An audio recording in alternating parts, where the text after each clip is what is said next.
Buenas noches, amigos televidentes de su programa estelar, Aportando RD por Teleradio América. Hoy tenemos un invitado especial, un invitado de lujo, y vamos a tratar un tema muy conocido, muy manejado, muy manoseado sobre lo que es la democracia. Pero la democracia tiene demasiadas aristas. Hay una democracia que se concibió allá en las polis griegas, una democracia inocente, como podríamos decir, una democracia participativa. Fue los inicios de la democracia participativa, donde el pueblo, donde llega y todo el que llega, tenía derecho a hacer y deshacer con lo que se llama ese sistema político, que se dio inicio como una aventura dispuesta por aventureros. Una democracia a la cual tanto Platón como Aristóteles se refirieron que fue un desastre, un puro desastre. ¿Y por qué un puro desastre? Porque el padre de ese concepto, el gran historiador Heródoto, entendió que la democracia era una conceptualización isonómica. ¿Qué es algo isonómico? Donde todo el mundo tiene el mismo derecho. Y eso es mentira. Eso es el gran engaño, y por eso me decía nuestro invitado hace un momento, la democracia no existe, eso no es real, eso es una ficción. Y para hablar de esa ficción, nosotros debemos conocer que el periodo evolutivo de la democracia ha pasado por un trance que nació allá en las polis griegas, pero con la muerte del gran Alejandro, rey de Macedonia y gran emperador persa, después de haberse llevado a ese padre del imperio persa, Ciro el Grande. Pero tenemos también que fue un esquema adoptado por los Estados Unidos como sistema político tras su independencia en 1776 y enarbolada en su constitución de 1787. Vamos a visualizar en el día de hoy qué relación guarda la democracia con lo que es la riqueza, porque después de haber hecho un análisis crítico, concienzudo, la democracia ha parido muchos ricos, y más cuando hay transición o cambio en un sistema político, cuando se pasa de una dictadura a un esquema de participación crítica ciudadana para dar apertura a otro sistema político. Tenemos para esta noche debatir ese tema, ese gran amigo, ese gran comunicador, ese altruista de la sociedad dominicana, que ha navegado en todos los medios de comunicación como una persona, podríamos decir, fuera de lo común. Tenemos a Remberto Pichardo. Buenas noches, Remberto. Buenas, gracias por tenerme aquí. Se te olvidó un pedazo, yo soy de aquí, de la casa. Cuenta la gente en Radio América que estamos. Yo soy de aquí. Pero en este programa tú eres nuevo. Ah, eso sí. En este programa estelar, de que ya tenemos aquí un tiempecito pululando, pues tú eres nuevo para nosotros, Remberto. Pero no para ti, para el programa. Bueno, pero fíjate, vamos a cogerlo donde tú lo dejaste. Democracia estadounidense. Una pregunta ante todo, Remberto. ¿Tú entiendes que la democracia, a través de sus ir y venir a través del tiempo, ha ido degradando, ha ido mejorando, pero sobre todo ha ido creando nuevas castas sociales dentro del cual se está estableciendo un nuevo emporio de la riqueza? Mira, yo entiendo que la democracia como tal, cuando tú la transpones a la realidad, en la diferente localidad en la cual se va a ejecutar, adopta una forma diferente. Pero todas tienen algo en común, y es que se encuentra muy desfasada en cuanto al medio se refiere. Me explico. Tú tienes ahora una serie de tecnologías que le segregan, si se quiere, a la generalidad. El que mejor maneja la tecnología tiene más presencia y por ende aparentaría tener más voz y presencia. Y eso, cuando tú te metes en ese mundo, es cierto. Entonces tú tienes lo que se llaman influencers, que nosotros lo conocemos vulgarmente como líderes de opinión. Y si esa persona tiene la capacidad de incidir en una masa de seguidores, entonces la masa de seguidores no elabораría su propia opinión o aceptaría como suya la opinión del influencer. Entonces, al final, de manera voluntaria, se reduce a casi nada lo que era el fin primigenio de la democracia, que era que todo el mundo se creara una opinión y la aportara. Ahora tú no tienes eso ni de cerca. Ahora todo el mundo sigue como si fuera algo robótico al influencer o lo que dice o lo que hace ese influencer o líder de opinión, al punto de emularlo con la ropa, emularlo en la forma de actuar. Vamos a estar claros en algo. Una cosa, No vamos a confundir la gimnasia con la magnesia. Dale. Una cosa es la democracia y otra cosa es los pseudo líderes que se han generado a través de las redes sociales. Pero eso compone tu sistema. Óyeme, está bien, son parte de un ente creativo, de una sociedad que está pululando dentro de un sistema democrático, porque en China también hay influencers en Rusia, pero no tienen esa incidencia en los sistemas políticos, por lo cual esa incidencia está marcada por las políticas públicas que tengan los estados, en primer lugar, y en segundo lugar, por la debilidad cognitiva que pueda tener una sociedad, que se deja infundir por líderes de opinión mediática que manejan redes sociales, pero que no tienen un contenido de criticidad en cuanto al pensamiento. Bueno, por ejemplo, mira, China, que tú la mencionaste, obliga que si un influencer va a hablar de un tema, tenga que ser profesional, claro, académico en el tema. Pero fíjate que es gracioso porque a China hay que se le endilgue el TikTok. Y la verdad es que el TikTok es una plaga digital y una vía comunicacional mundial. Remberto, el TikTok de China, no el TikTok de Estados Unidos. Pero las regulaciones internas, claro, de China para su TikTok no son las regulaciones de Estados Unidos. En Estados Unidos no hay regulaciones para el TikTok, pero China tiene regulaciones por edades. Vamos a ponerlo a la inversa. En los pocos lugares del planeta donde se regula el TikTok de esa forma es en China. Claro. Entonces, ¿cuál es la generalidad? Claro. ¿China o los otros? Si es por cantidad de millones de habitantes en China. No, la generalidad son los otros, porque tú tienes un gobierno, fíjate. ¿Cuántos millones de habitantes tiene China? Más de 1.500. No, 1.400 se paró ahí. Y va descendiendo cada año. Pero cuando no es lo mismo, cuando 1.400 millones de habitantes, suponte tú que una tercera parte, 850 millones, se lleva América completa. Pero fíjate que estamos hablando de democracia ejercida en los diferentes gobiernos reconocidos a nivel mundial. China es un país, por más vuelta que se le dé, por más gente que tenga dentro. Entonces el problema que tenemos, si tú hablas de un modelo difundido, estaríamos hablando de la repetición de un esquema primigenio dentro de cada área donde se ejecuta de forma individual, y eso no tiene que ver con población, tiene que ver con gobierno establecido. Pero tírale para allá, ¿qué incidencia puede tener lo que es la democracia? No solamente en los sistemas políticos, sino en lo que es el estilo de vida de una sociedad que va acomodándose, acotejándose cada día más y genera grupos o castas sociales que se van a beneficiar de esa democracia. Pero mira, partimos desde el punto de vista de la manipulación, precisamente porque la obra teatral de la manipulación a nivel democrático, entre comillas, la tenemos nosotros aquí en República Dominicana. Trujillo celebraba elecciones.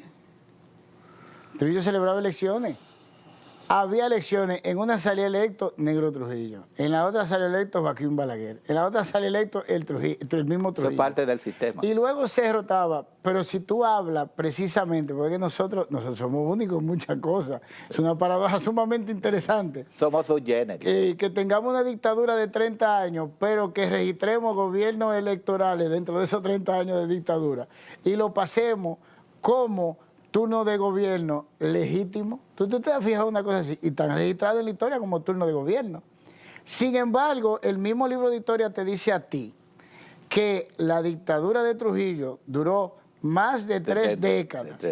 Pero a la vez te habla de los gobiernos constitucionales que hubo en esos 30 años. Sí. Entonces, fíjate en esto, nosotros no tuvimos un cambio social. Nosotros tenemos lo que hemos llegado a la conclusión de la sustitución del gerente de una compañía. Porque la verdad es que nosotros pasamos de la palabra dictadura, fue la palabra porque tenemos gobierno electo reconocido, ¿verdad?, en ese periodo.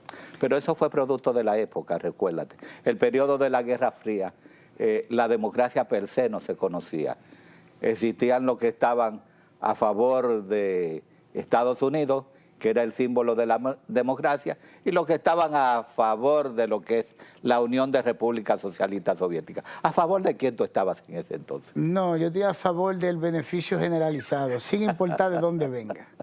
No, a la franca, yo en eso te puedo decir que yo juego por un equipo, yo lo he dicho públicamente que es el pueblo dominicano, mi hija, mi familia está en ese equipo, todos los que estamos aquí estamos en ese equipo, y todo lo que nos convenga a nosotros, sin importar su origen. ¿Pellegrini está en ese equipo? Sí, claro. Ah. Claro que sí, todo el mundo. Nosotros tenemos que aprender a barrer hacia adentro. Es lo que yo digo. Yo no creo en entregarle dominicanos al gobierno foráneo, pero si hay que castigarlo, lo haremos nosotros mismos. Eso es como los muchachos tuyos. Tú castigas a tus muchachos para disciplinarlo, pero tú permites que otro venga y le ponga la mano. Nunca en la vida hay problema. Entonces, eso define mi creencia. Los problemas de la casa se resuelven dentro de la casa, entre nosotros que se resuelven. Pero fíjate, tú no puedes pasar como real un teatro. Es un teatro porque tú tienes una estructura de poder que tiene un líder claramente designado. Ese líder no tiene nada que ver con lo que sería la elección o la opinión del conglomerado que se supone que lo eligió. Ya de ahí tú tienes una separación de lo que sería la definición per se de la democracia. Miren, en Estados Unidos, que empezamos por ahí, se ejerce el voto a través de la representación. No es la masa que elige. La masa elige al representante que va a elegir al candidato.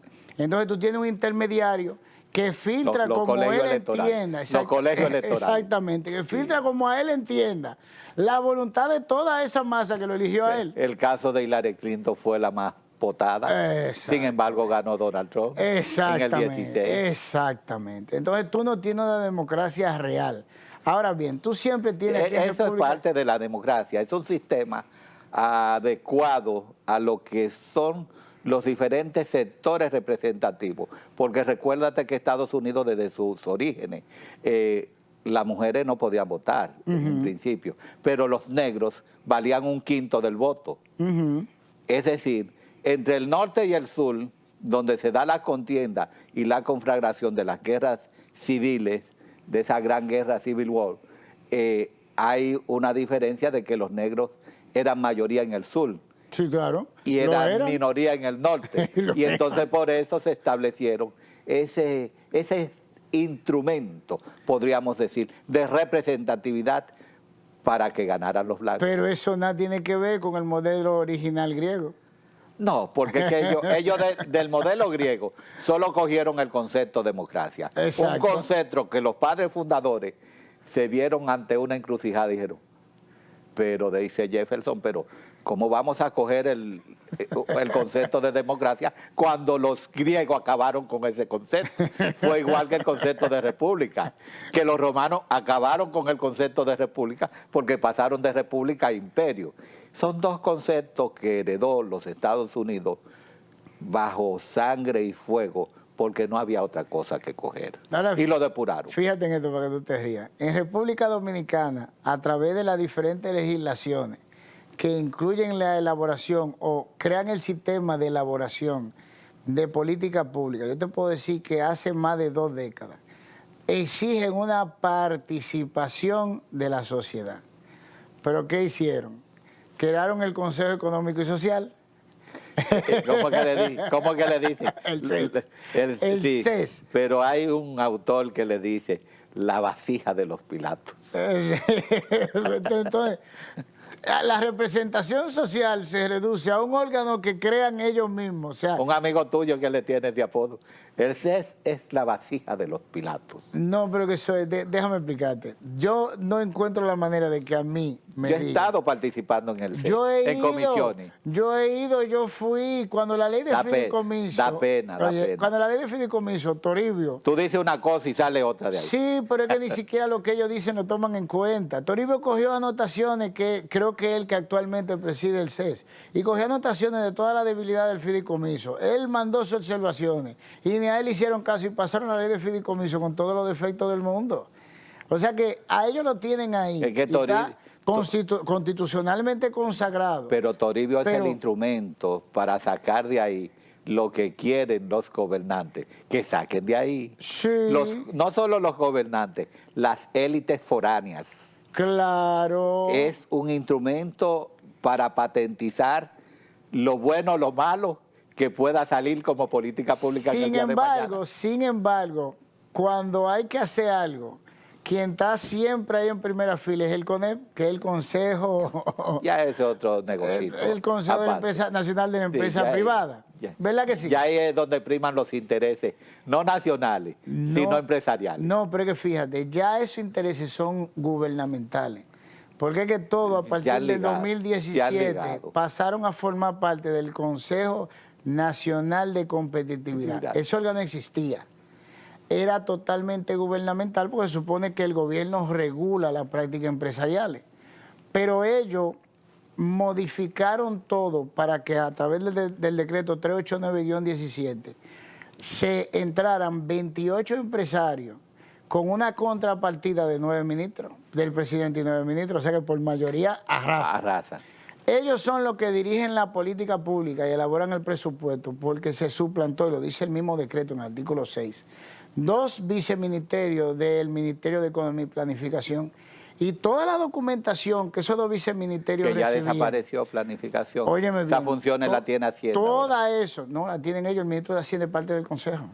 Sí, pero te digo, sentado. El Ministerio de Planificación Economía ya desapareció. La fusión. Se fusionó con Hacienda. Sí, porque le da a ese consejo un mayor control.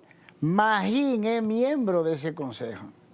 Magín es miembro de ese consejo y está sentado con una contrapartida de ahora 38 empresarios, incluyendo al mismo actual presidente del CONEP, que es Celso Juan Marrancini. Celso Marrancini está en ese consejo. Está Fran Rainieri. Un tigre bellaco. Pero están todos los bellacos ahí adentro. Ellos son los que están dirigiendo la política pública. Ellos son los que cogen los préstamos. ¿Dónde están los préstamos? Los préstamos se aplican en intereses privados. Hay un plan para nosotros agarrar y poner el alcantarillado a todos los proyectos turísticos. ¿Tú sabes cuánto en préstamos fue eso? 1.000 millones de dólares. Y el turismo no paga impuestos. Hacia la franca, el último fue de 400, para ir a poner el alcantarillado a Punta Cana, Bávaro. Esa es la parte que yo quiero que destapemos en este tema, sobre cómo la democracia incide en lo que es la riqueza de ciertos grupos locales que a través de los años se han ido constituyendo prácticamente en un grupo de presión para el Estado. Y no solamente eso, un grupo de toma de decisiones del Estado, donde muchas veces los gobernantes tienen que irse a santiguar para decidir cuáles van a ser las políticas públicas. Eso llegó más lejos de ahí. Mira, yo estoy cansado de poner, y no me canso en realidad, de poner un video del 2020 que una periodista de investigación, yo nunca me acuerdo, yo estoy chipeando, ya estoy viejo, nunca me acuerdo el nombre, pero me encanta el trabajo de ella, yo me acuerdo ahorita. ¿Dominicana? Sí, sí. Hace un trabajo de un contrato que se viene renegociando en el Ministerio de Turismo. Te estoy hablando de que Davidcito tenía algunos 3 meses ahí metido. Y Davidcito, ella la están entrevistando en María Cela y Dayana Lora. Y Davidcito llama al programa. Y a lo que la muchacha dice, él refuta diciendo que ellos han dado muestra de una administración transparente histórica, y lo que tenían 3 meses en el cargo. ¿Se hace historia en 3 meses? Claro que no. Pero oye lo que él dice a continuación, dice, nosotros en compañía del sector privado, Andrés Marrancini, Paola Rainieri y Rafael Papo Blanco, en comisión somos los que tomamos las decisiones aquí. El bueno, el malo y el feo. Pero oye bien, y dice, aquí no se mueve un centavo sin que lo apruebe el sector privado, y ahí están las actas. ¿Qué te quiere decir eso a ti? Que si tú votaste por Luis Abinader y Luis Abinader puso un ministro de turismo, en realidad se le entregó el control directo del Ministerio de Turismo a esos 3 empresarios por los cuales tú no votaste. Sí. Este es el único país del mundo donde tú votas por un candidato y te pueden poner otro. Sí. Entonces, al final, y eso fue porque se le fue la bola a él, porque si él no habla nadie sabe lo que está pasando ahí. Y luego de ahí uno empieza a averiguar y cae en el Consejo Nacional de Competitividad. Y la verdad es que tú tienes un representante que viene siendo un títere a nivel estructural ya del gobernante de turno por el cual tú votaste. Entonces, al final, aquí, la democracia de la que tanto hablan no existe, porque tú estás votando por una persona, pero al final, quien toma las decisiones es otra, así de simple. Y el Consejo Nacional de Competitividad se forma en la pasada administración, 2017, cuando Danilo. Y tú tienes dos gobiernos posteriores de un partido que empezó siendo oposición con el mismo consejo formado. Vamos a hacer un aparte en relación a lo que es la conceptualización. Hay que tomar en cuenta que el concepto de democracia como un elemento fundamental y parte de un sistema político tiene una existencia y tiene una calidad viviente en el órgano Estado. Ahora, el poner un funcionario que no fue elegido no es una violación a la democracia, no indica que no haya democracia. Lo que sí se podría decir que atenta contra la democracia es que se elija un funcionario a través de un proceso electoral y ese funcionario sea sustituido por otro, como se da el caso de que un congresista lo nombran en una función pública y quieren designar a otro. Eso sí es una violación fíjate. A lo que es. Los gobiernos para ser electos presentan su plan de gobierno. Lo poco que lo leemos, tomamos decisiones en base a ese plan. ¿Y preparan plan de gobierno todavía? Sí, ellos le dan copy-paste al mismo que pagaron una vez y tú te das cuenta que es el mismo, pero se presenta. Esa es su oferta electoral. Eso es lo que crea... Pero eso no se lo presentan al pueblo. Sí. Como virtualmente. Lo publican, sí lo hacen. Aunque sea el mismo de hace 20 años, pero sí lo hacen, la verdad se ha dicho. Tú decides en base a ese plan de gobierno, ¿verdad? O se supone. Léase que si tú ves el plan de gobierno, junto con el plan de gobierno tiene que estar la persona que es la oferta electoral para poderlo cumplir. Si tú ves que hay una incoherencia entre el plan de gobierno presentado y la persona que lo va a ejecutar, tú no votas por el partido, porque es incapaz de ejecutar el plan de gobierno, su oferta electoral. Pero tú estás hablando, es una cosa. Espérate. Estás hablando de algo ideal, de lo que debería. No, espérate. Entonces, ¿qué significa eso? No, esas son las reglas de juego. Que ellos la tuerzan, la voten y se la coman es otra cosa. Ahora bien, pero no, eso es romper las reglas, porque están ahí. Y hay reglas donde no existen las reglas. Ahora bien, no, espérate, ahí hay un código. Que no se cumpla no significa que no existe. Y cuando llegue el que lo vaya a ejecutar, va a pagar todo el mundo por él, porque él estaba ahí. Pero ¿quién le cobra? ¿Me doy a entender? ¿Quién le cobra a ellos? ¿El pueblo? El que agarre y ejecute el código. La estructura que se creó el mismo pueblo si quiere, porque hay acciones legítimas y legítimas. ¿A quién le han cobrado en ese sentido? Déjame hacerte una pregunta. ¿Qué es diferente? ¿Alguien fue procesado o penalmente responsable por los 2 tiranicidios? No. ¿Por qué? Porque hubo una ejecución precisamente de esa norma, de una manera exagerada, pero fue una ejecución. Si no hay cárcel para ti, hay que darte muerte, pero tenemos que contenerte de alguna manera. Sí, pero los sistemas políticos hay que entender, Remberto, que viven procesos mediante los cuales hay desajustes y reajustes. Y en ese sentido, ¿y tú entiendes que un tiranicidio no es un ajuste a ese proceso evolutivo? Se podría visualizar, todo depende del color del cristal con que se mire. Porque si tú le preguntas, en el caso de Trujillo, a un trujillista, tú dices que eso estuvo fuera de las normativas. Bueno, pues se democracia en la elección de la mayoría. Todo el mundo aplaudió que muriera. Porque cegarle la vida a un individuo por el hecho de que haya sido un dictador no es correcto. No. Vamos a ponerlo donde va. Cegarle la vida a un individuo por él constituirse una amenaza contra la colectividad. ¿Tú ves? Sí es legítimo. Tú lo estás arreglando. Sí es legítimo. Tú eres sastre. Sí es legítimo. Tú estás arreglando el esquema, pero... No encuentro un ejercicio, perdóname, vamos a llevarlo donde va, no encuentro un ejercicio más democrático. Y, óyeme bien, eso no es democracia. Más democrático fue la elección de una colectividad, todo el mundo lo aplaudió y prestó su complicidad para ello. Porque el único que no sabía que se iba a morir esa noche fue Trujillo.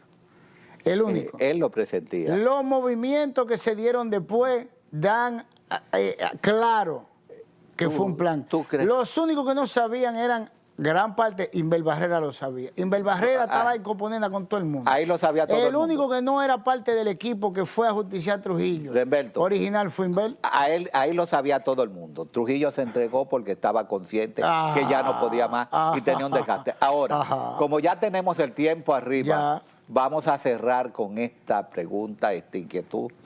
¿Tú entiendes que la democracia está en los actuales momentos viviendo su momento de plenitud en lo que es la República Dominicana? Pero déjame terminar, Alberto. Su momento de plenitud, y que la democracia ha hecho grandes aportes a ciertos grupos empresariales, lo que ha tenido una tendencia a desvirtuar lo que es la democracia. Los grupos empresariales fueron los arquitectos desde la tiranía de Trujillo, que fue el primero, en crear un modelo que hiciera creer que había una democracia, pero esto no es más que un aparato económico para beneficiar al mismo grupo que era el testaferro de Trujillo, porque él creó el aparato económico completo. Si tú ibas a un hotel, era de Trujillo. Si tú lo comías, era de Trujillo. Si tú te lo ponías, era de Trujillo. Si tú lo utilizabas, era de Trujillo. Entonces, él creó el consorcio para suplir todo tipo de necesidades del pueblo dominicano, del cual ellos eran los testaferros.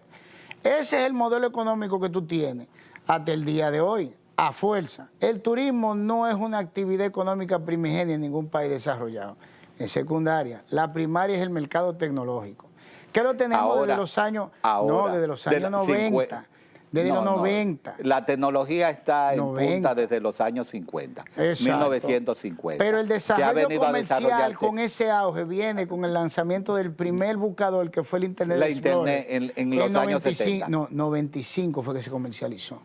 Lo soltaron en el 95. Desde ese momento pasa a ser mercado primigenio. Nosotros no tenemos inversión en ese mercado, porque se preserva el modelo. Lo único que tú estás viendo es un mismo grupo empresarial que se nutría a fuerza del Estado y del pueblo a través del Estado, haciendo exactamente lo mismo que tiene haciendo más de 60 y pico de años. Y el CONEP lo dice. El CONEP en cada actividad dice: nosotros somos el motor económico de la República Dominicana desde hace más de 60 años. Entonces tú entiendes que un empresario que empiece... que funciona. Pero óyeme bien, tú entiendes que un empresario que inicie post dictadura de Trujillo tiene la capacidad de ser desde hace 60 años un motor económico. No, tú estarías hablando de un negocio en pañales, porque ellos se quedan con la maquinaria, inclusive. Los bienes de Trujillo se confiscan, pasan a Secolde, ellos se quedaron con Colde en el 96 y se la pasó Leonel. Remberto, lamentablemente vamos a tener que hacer una pausa. Es un tema bastante acalorado, bastante inquieto y que debemos seguirlo desarrollando. Te vamos a invitar para seguir, dar una continuidad a este tema tan interesante como apasionante. Ustedes, amigos televidentes, no se muevan, que en breve regresamos con más contenido.